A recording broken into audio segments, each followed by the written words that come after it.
nghĩa khlang cái vậy nè mấy giờ là nghĩa vậy chắc thì luôn cả nghĩ cái đau nghĩ cái đau ở trái ha ở chụp mẹ nó vậy chặt hàng chụp hẹn không là nghĩ à em vô phui mới lò á con vô mà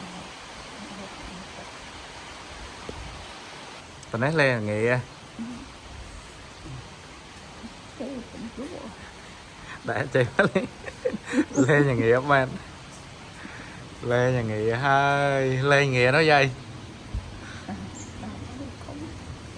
lên nghĩa nó dây là nghĩa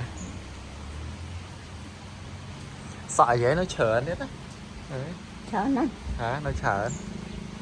sợ nữa mấy cái niệm này con sò hả à so toàn o hả nơi toàn so cái này đâu chờ